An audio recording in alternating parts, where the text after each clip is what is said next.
नमस्ते, मैं डॉक्टर सोनिया आरोग्य आयुर्वेद यूट्यूब चैनल पर आपका स्वागत है।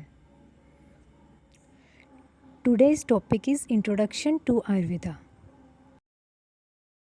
आयुर्वेद क्या है और यह कैसे काम करता है?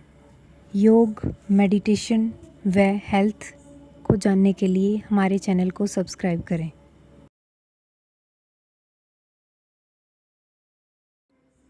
आयुर्वेद भारत की सबसे प्राचीन व साइंटिफिक चिकित्सा पद्धति है। ऐसा माना जाता है कि आयुर्वेद की उत्पत्ति लगभग 5000 वर्ष पहले हुई थी। हिंदू संस्कृति में 4 वेद हैं: ऋग्वेद, यजुर्वेद, सामवेद, अथर्ववेद। इनमें से अथर्ववेद में आयुर्वेद का वर्णन मिलता है। वेद 2 शब्दों से मिलकर बना है, आयु प्लस वेद। आयु मीन्स जीवन, वेद मीन्स ज्ञान। इसका मतलब है जीवन क्या है व उसे कैसे जीना है। आयुर्वेद का उद्देश्य है स्वस्थस्य स्वास्थ्यस्य रक्षणम आतुरस्य विकार प्रश्नम च।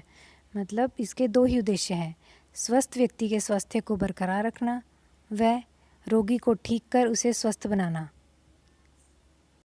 आयुर्वेद को अपने जीवन में अपनाने का केवल यह अर्थ नहीं है कि हम बीमार होने पर आयुर्वेदिक दवाई लें।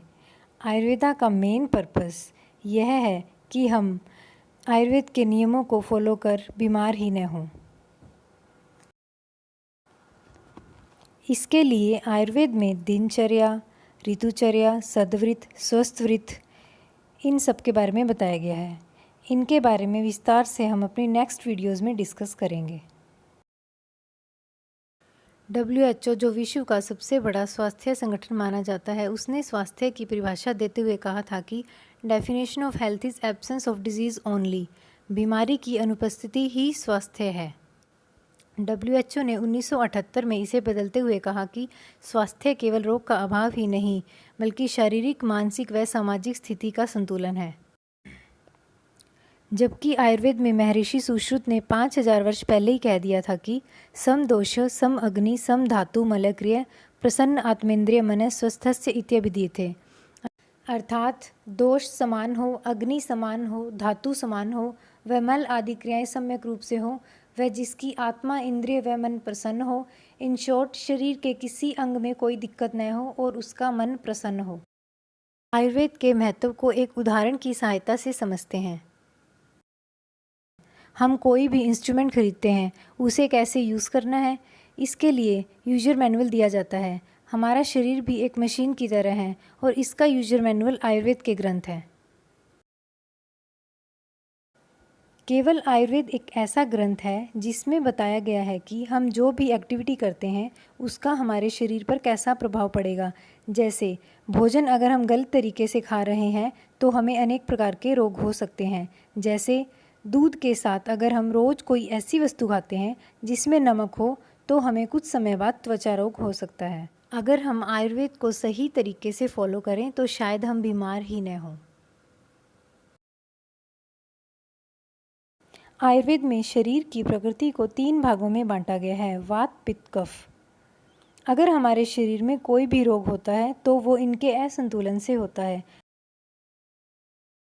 अगर इनका बैलेंस बिगड़ जाता है तो इन्हें हम बैलेंस में रखने के लिए आयुर्वेदा के अनुसार diet, Ayurvedic medicine, panchakarma, yoga, lifestyle, meditation, मरम चिकित्सा व नेचुरोपैथी के द्वारा ठीक कर सकते हैं। सबकी डिटेल हम नेक्स्ट वीडियोज़ में शेयर करेंगे। ऐसा कहा जाता है कि किसी भी देश को ख़त्म करना हो तो सबसे पहले उस देश की भाषा, कल्चर, चिकित्सा पद्धति, एजुकेशन सिस्टम को ख़त्म कर दो, तो वो देश अपने आप पतन के रास्ते पे चला जाएगा। और ऐसा लगता है कि यही अंग्रेज़ों ने हमारे साथ किया है। अंग्रेज़ों के आने से पहले भारत को जगत गुरु कहा जाता था और भारत की चिकित्सा पद्धति उस समय इतनी एडवांस थी कि भारत के महर्षि प्लास्टिक सर्जरी वह व्यक्ति के शरीर के अंग भी चेंज कर देते थे। आज केवल भारत में ही नहीं, वेस्टर्न कंट्रीज़ में भी आयुर्वेद व योग को फॉलो किया जा रहा है। आयुर्वेदिक जीवन शैली मनुष्य को फिर से प्रकृति की ओर मोड़ रही है। आई होप आपको ये नॉलेज अच्छी लगी है। धन्यवाद।